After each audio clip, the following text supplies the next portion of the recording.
Welcome to Make a Path Presents. My name is Ronnie Hayes, and today let's talk The Walking Dead TV show Q&A 66. Alright, before I jump into this, you guys know, check the description for the rules. However, I always forget to mention this, but if you want to help me pick the best questions, go down to the comments section and thumb up the best questions. Go and read what everyone else is asking, ask your question, and then thumb up others so I know. Because if I see a question with 20 thumbs up, I know I'm definitely going to put that in the video. Right now, there's not really much going on. I see 1 or 2 thumbs up on random questions, but I don't see a lot of people going through and picking the best ones. But I get a lot of people asking for better questions. So let's try to do this together. You know what I mean? It makes it a lot easier. Let's go right into the questions. Tyson Ringette. You guys already know I suck at names. I hope that's correct. On the very first episode of The Walking Dead, why did they have Rick kill that little girl at the beginning? It was just a perfect intro.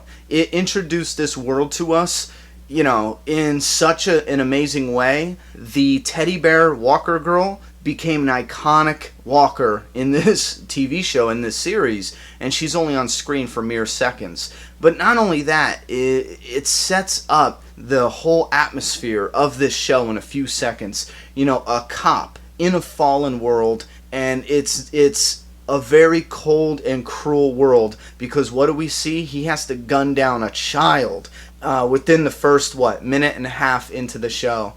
I just don't think there was any better way to open the show. I think they did a perfect job opening it that way and showing you just how horrifying this world really is.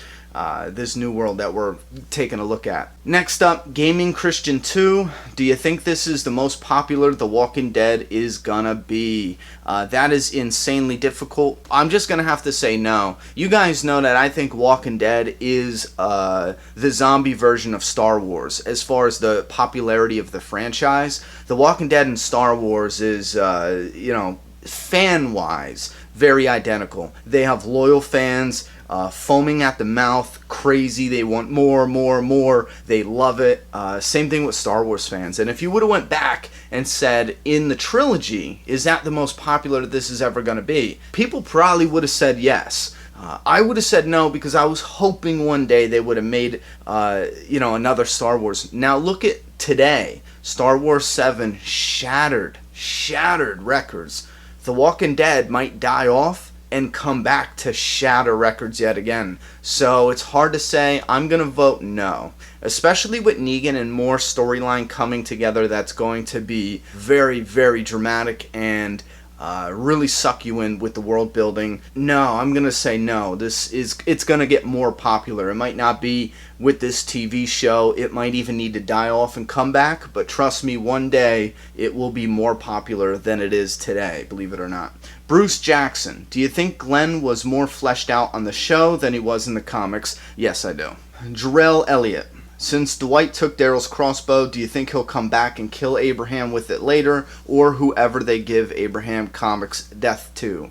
Comic Abraham's death to. Now, first off, it's not a spoiler. Abraham is not getting that death. I do think a person is going to get that death. I do believe it's going to be Tara, but a little bit different. Or at least I'm hoping so at this point. I think they have it set up where that would really work. And I'm not going to dance around the spoiler on this one. The Abraham, death scene in the comic, it's not happening on TV at all. Not to him anyway. Abraham will live on. Bertu. Do you think that Chandler Riggs can do a good job of Carl if he gets his big injury? Love your vids. Thank you very much. And you know what? Normally I would have said no. Seeing him in Season 6, especially in the mid-season finale, I saw a spark there, a potential there that I didn't see before, and it was like growth as an actor. And I would have to say, yes, I now feel that there is a chance he could take that and just, rock with it.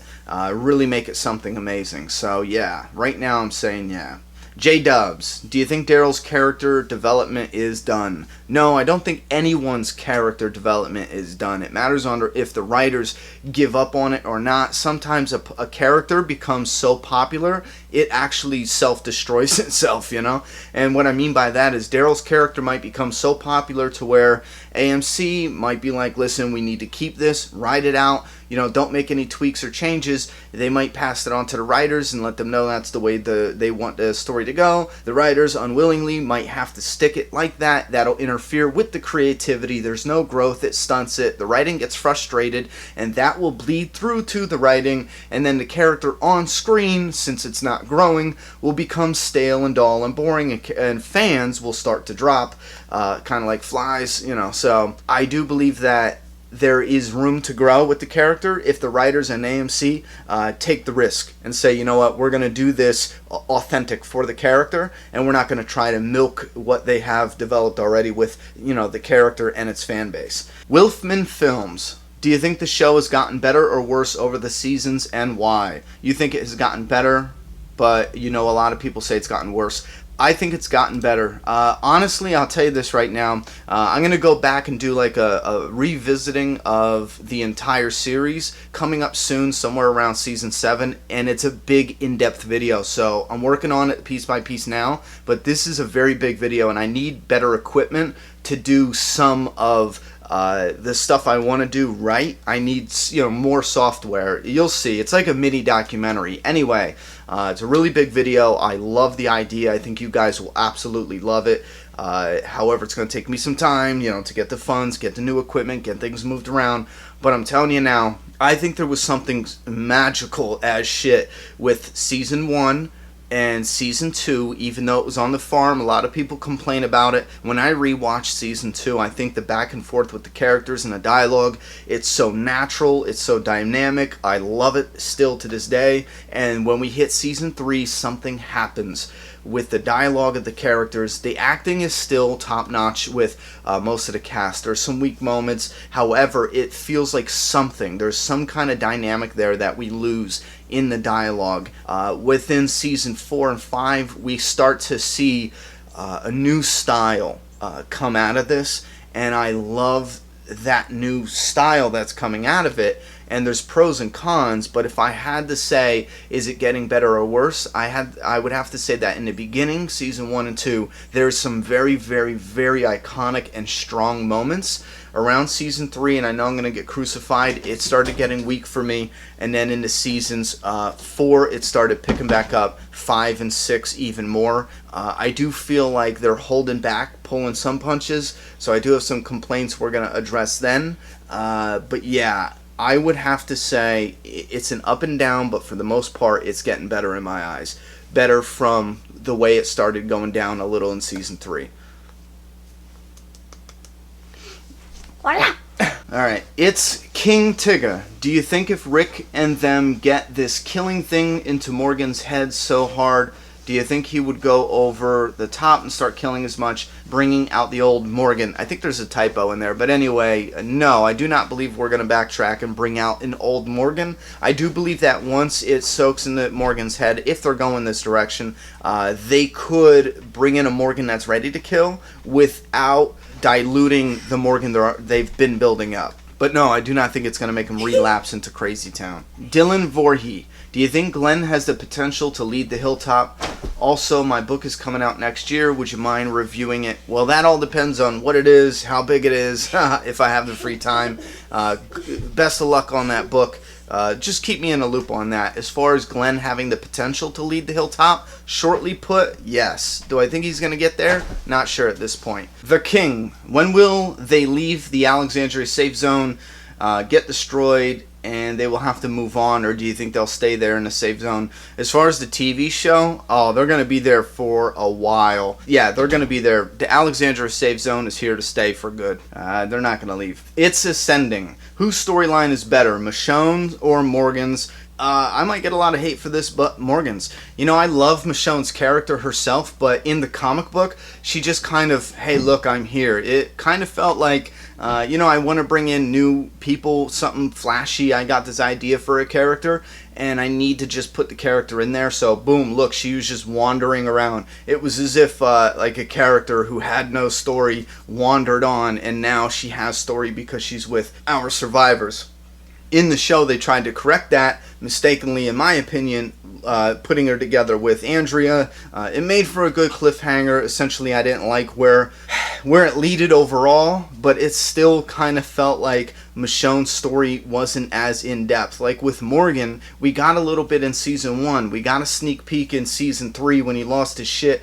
Then we have this little trail coming on where Morgan's catching up. Then we get Morgan in this flashback episode. I would have to go in on Morgan's storyline better. Now, as a character, I'm more attached to Michonne. I like her better. Yeah, I'm just gonna have to be honest about that. Omar Espinoza, Connor Hoovley, and Kyle Nelson all asked, as well as a couple others, about what they're going to do with the Saviors and wanting the equipment that they have. The guns, the ammo, the truck even. Omar Espinoza asked specifically, will Abraham, Sasha, and Daryl give up the truck and guns to the Saviors on the road? Now this gets hard. I'm hoping that, they go, okay, we're going to give you the guns, and Abraham pulls out the MPG and was like, boom, or RPG. What did I call it? You get what I'm saying. And blows them to Kingdom Come. I don't know if they're, going to do that, especially with how will it look? Will it look lame? Do they have the, funding for that? Is that a direction they're going to go? I don't know. I'm kind of hoping, though, because to me it doesn't make sense they're going to rob them and not try to find out what community they're from, And it doesn't make sense they're going to rob them and let them go and not follow them. So the only thing that makes sense to me now is our group is going to attack them, fight them, either run them off or kill them somehow. Running them off, you know what? Using the RPG, threatening them to blow them up. Because if he pulled it out and he's like, you got 3 seconds to turn around and leave, and the other guy's like, listen, you're making a big mistake. We will find you and we will kill you. And they finally end up leaving. That would utilize the RPG, but still it wouldn't push the budget and the CGI over the edge, because they don't have to actually use the RPG as far as shooting, blow an explosion and everything. Yeah, so I'm going to say I hope they threaten them, the others give in, and they might even send somebody to trail them. I don't know, because now we're getting into mixing too much with Jesus' introduction. We're messing with when they're going to find the Saviors again. It would be pretty cool if, they did scare them off. Jesus comes and they think Jesus is with the Saviors after that incident. They go looking for those people. They don't. Then they go to the Hilltop. They find this new community, the Hilltop. And then after that, they're leaving, and those characters spot them, and they're like, yo, those are the sons of bitches. Whoop-de-whoop. And then they approach them on the road, and then we get Rick's standoff with them. And the guys are like, listen, you know what? We've seen you guys before, and we told you you're going to die, now you're going to die. I mean, a different face-to-face, because they kind of already used the whole, you got to give us your supplies face-off already. So let's say it's going to be an attacking. And then Rick and the gang kill them, and Rick says, go and leave, tell Negan the Hilltop is, done with you and everything like that. Anyhow, yeah, that's just a little sidetrack about, how I think it would play down as a whole in the back half right now, because we do need to see a little bit more where it's headed. We're not even done with No Way Out yet. Nick asks, what will happen to Judith if Carl gets shot and falls? Nothing. I mean, if he falls on her, Judith might get crushed, but chances are, if they do have Carl get wounded, he'll most likely fall to his knees, and his father will grab him from there and carry him and Judith in. So I don't believe it's, the baby's in danger like that. Besides, they've already come out and pretty much said they would have to make it a very big deal to kill off the baby. Let's stop this, and we're going to jump into another question. If you guys want, or another Q&A video, if you guys want to participate, go ahead and leave your questions in the comment box. Directions are in the description, and feel free to leave your thoughts and opinions on these questions down in that comment box as well. I'm done talking. It's your turn.